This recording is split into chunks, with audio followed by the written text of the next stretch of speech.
tenemos aquí a la doctora Ángela Patricia Riscanevo, nutricionista y dietista. ¿Cómo estás? ¿Cómo estás? Bienvenida.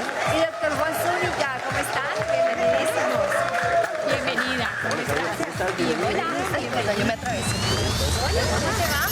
Bueno, Excelente acomodémonos. tenerte por aquí. Claro que sí. Nutrición deportiva en el fútbol. La nutricionista y fisioterapeuta Ángela Patricia Riscanevo y el médico deportólogo Juan Zúñiga, pues ellos nos van a revelar esas claves para que nuestros jugadores, cuál es su rendimiento y sobre todo en ese fútbol moderno. ¿Qué comen los futbolistas antes y después del partido? Bueno, por ahí yo creo que hay muchos fanáticos diciendo, uy, ¿por qué rinden tanto? Y es que el aguante de todo el partido, más todo lo que le dan todos nuestros jugadores. Fijo debe Pero- comer mucho carbohidrato, eso sí. fijo. Chequeado. Pero además que el juicio de nuestros deportistas debe ser una cosa importantísima y comenzando por la alimentación. Bienvenidos a Un Café Claro y importante contarles a nuestros seguidores todo esto. Muchísimas gracias por la invitación, estamos muy contentos de estar aquí claramente.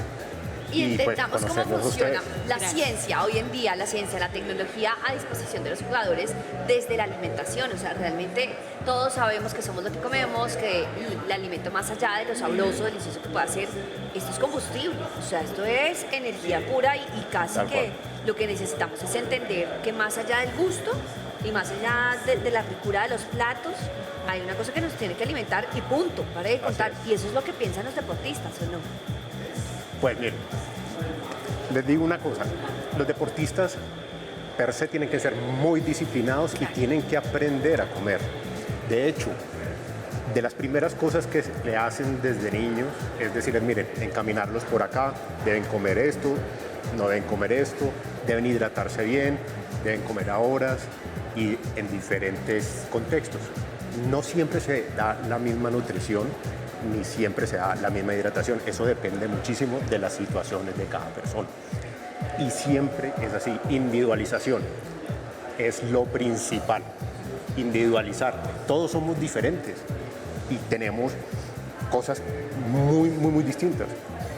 Los futbolistas, por ejemplo, tienen muchas posiciones. Entonces, ¿cómo le vas a dar lo mismo a todos si uno es arquero, si uno es lateral, si uno es centro, si uno es delantero? O sea, ellos cuando se sientan a comer no comen digamos, la misma nutrición para todos, sino que cada uno debe tener su plato y su preparación específica. Lo ideal es eso. De hecho, la doctora es quien maneja muy bien todo ese aspecto que es la nutricionista deportiva. El gasto de energía de cada uno de nosotros, o bueno, en este caso de las diferentes posiciones, es totalmente diferente porque el movimiento o el esfuerzo físico es diferente para cada posición. Por ende, y digamos dadas estas diferenciaciones, sí es importante hacer esa individualización. Es decir, que un volante va a necesitar algo diferente a lo que necesita el arquero, tanto en la parte de nutrición como en la parte también de hidratación, que es algo que ahorita también estamos Se está viendo peleando nuevo. por lo de la FIFA. Que los Pero, tiene. ¿cuál sería como el peso ideal para un jugador de la selección Colombia?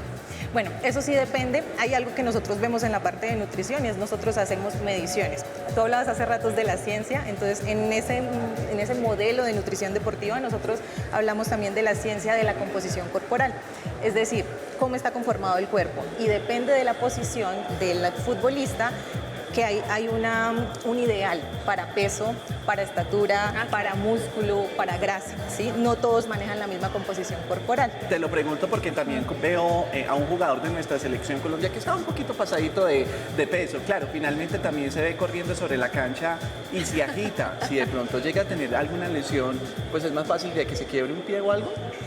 Cuando uno tiene una composición corporal que no es ideal para la posición que uno está jugando en fútbol, puede haber mayor riesgo de lesión. Pero esa está más relacionada especialmente cuando el porcentaje de grasa no es el ideal para la posición que maneja el Y deportista. ataques cardíacos también pueden suceder. También, en esto el Doc es el experto en la Bueno, parte hablemos de ataques cardiovascular. cardíacos justo con el jugador que acabo de mencionar, que está un poquitico pasadito de peso, pero bueno, anota goles que es lo importante. Miren, hay una cosa muy importante y todo depende. No es que sea una regla general, que esté un poquito pasado de peso no significa que te vaya a dar un infarto o una muerte súbita. Eso ya ha pasado, digamos, en que hay muchos jugadores que están, entre comillas, en sobrepeso y no les pasa nada. ¿Cuál es la situación? Los ataques cardíacos y todo lo que tiene que ver con la muerte súbita es porque o la persona tenía un problema ya de base, que de pronto por X y circunstancia le sucedió en un momento de esfuerzo, por ejemplo en un partido, como lo hemos visto muchas veces en diferentes partidos. Pasó recientemente con un jugador de 18 años. Recuerdan que ya tenía una preexistencia, si se puede Sí, llamar una así, en el preexistencia. corazón. Le pegan un balonazo y esto le causa la muerte. Eso también es otra cosa.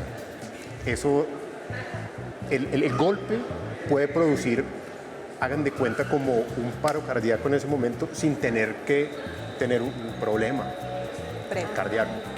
Porque está justo en un momento en donde va a contraerse el corazón y ¡pum! Ah, no, tremendo. Entonces produce algo que se llama arritmias. ¿Qué es eso?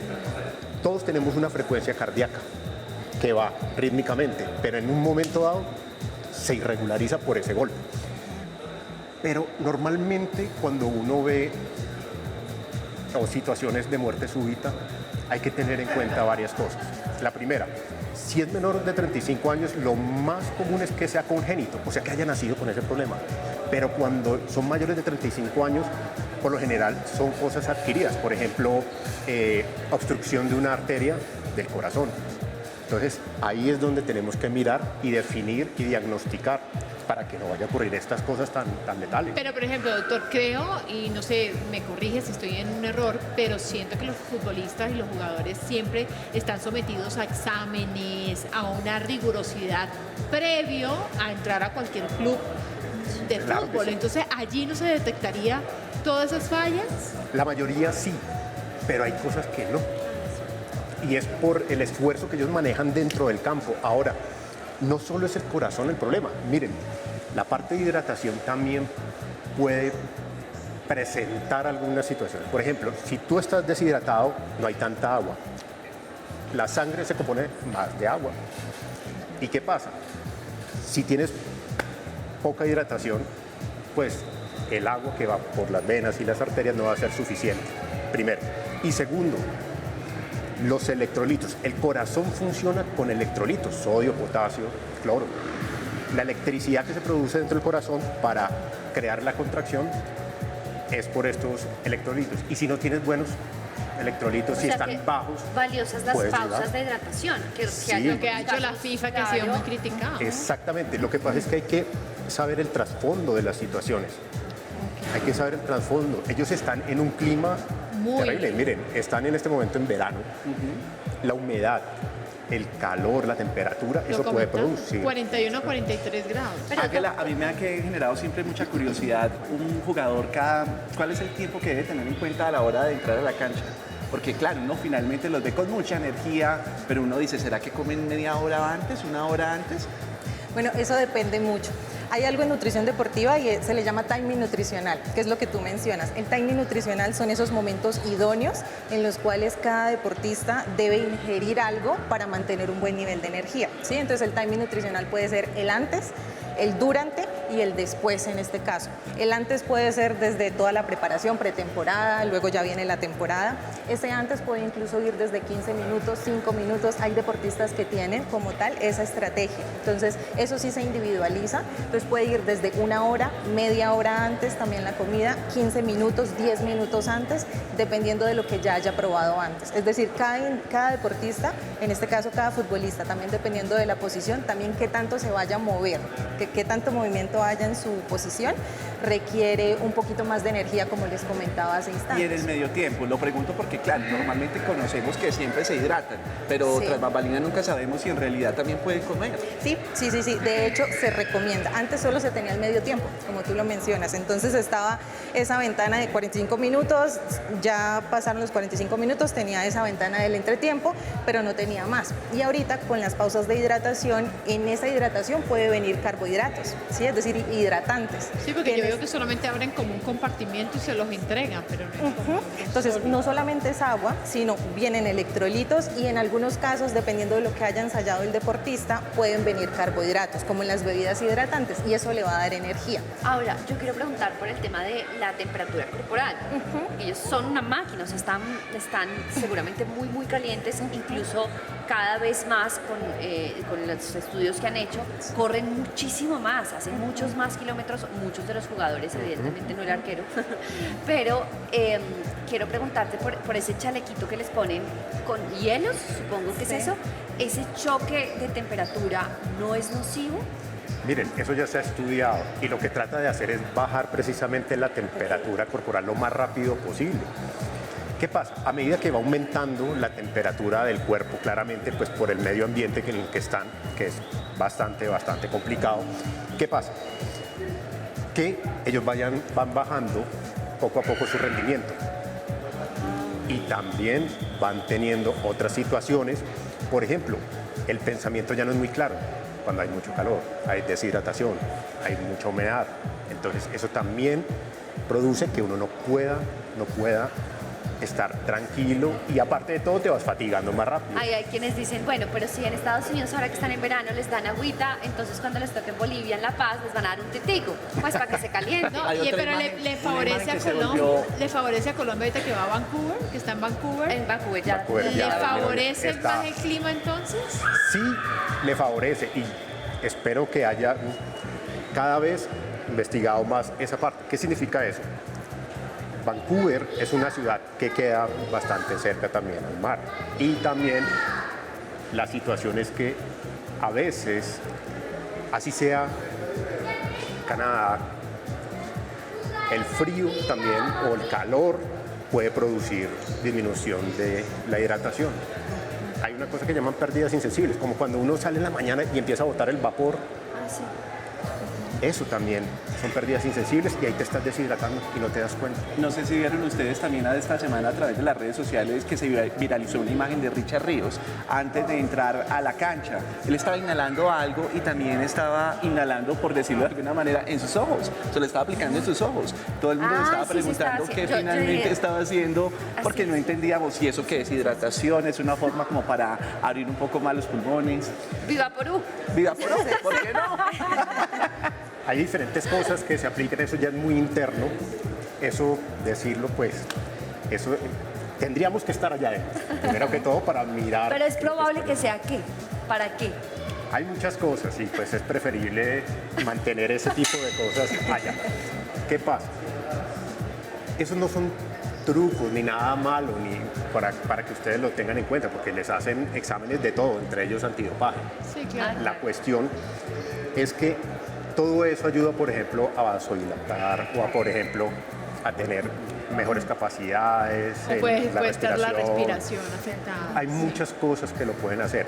Y miren que por lo general no son todos, entonces también depende y eso también se individualiza, eso no es para todo el mundo.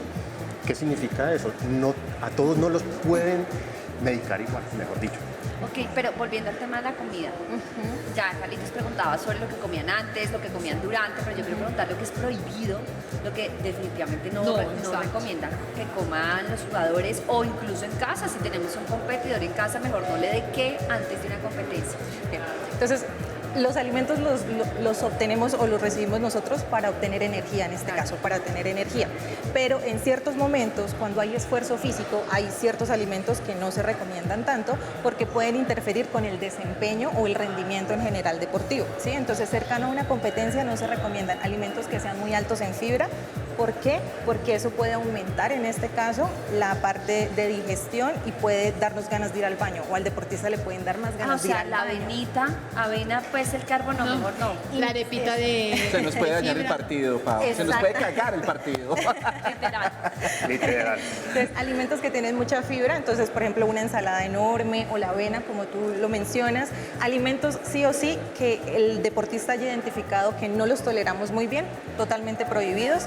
Lo otro también que se recomienda tener especial cuidado son alimentos que son altos en grasa. ¿Por qué? Lácteos. Porque los alimentos que son altos en grasa también estimulan el movimiento intestinal. Entonces, pueden Me imagino que también... una punta de anca no. No, Exacto. capitán. Una Pesado. carne magra nos tocaría en este caso, exactamente. Y carbohidratos, pero entonces carbohidratos que no tengan un alto contenido de grasa. Por ejemplo, en vez de papitas a la francesa, papita cocida o asada o al horno, en este caso, sería una mejor recomendación porque ahí no se le incluye tanta grasa como las papitas a la francesa, por ejemplo. Entonces, lo que tiene fibra, lo que tiene grasa, en este caso hay que tener especial cuidado. Lo que ya se haya identificado que el deportista tiene una alergia o una intolerancia, también totalmente azúcar? evitarlo. El azúcar es un carbohidrato, ¿no? Entonces, nosotros tenemos en la parte de nutrición 3 nutrientes: proteínas, carbohidratos y grasas. Los azúcares están dentro de los carbohidratos. Resulta que en el fútbol es un deporte que vamos a necesitar sí o sí carbohidratos, como tú lo mencionabas al inicio, y dentro de eso están los azúcares. De hecho, las bebidas hidratantes incluyen azúcares. Entonces, en esa bebida... Pero digo yo, una melojita, un browniecito con helado, o sea, Una fresita con claro. Una arepita desmechada antes de entrar, porque no. Entonces, ¿qué pasa con los postres? Que les agregan grasa. Generalmente tienen contenidos de grasa. Entonces, al combinarlo ya con esos carbohidratos, no van a ser la mejor opción, porque pueden generar alteraciones en la digestión. Se demora más en digerir. Entonces, al demorarse más en digerir, el futbolista se puede sentir pesado al momento de realizar el esfuerzo. No, y ya uno lleno no rinde igual. Exactamente. Sí, por eso nosotros comemos después de las 6 de la tarde. Doctora Ángela Patricia Riscanevo, gracias por acompañarnos. También el doctor Zúñiga, Juan Zúñiga, gracias. Y el dato del jugador del Barça, Lewandowski. La esposa Ana Lewandowski le hizo la dieta espectacular, impresionante. El rendimiento de ese hombre cambió muchísimo gracias a la esposa, que es una coach certificada. El dato curioso para cerrar la entrevista. Gracias por acompañarnos. Gracias. Gracias por la invitación.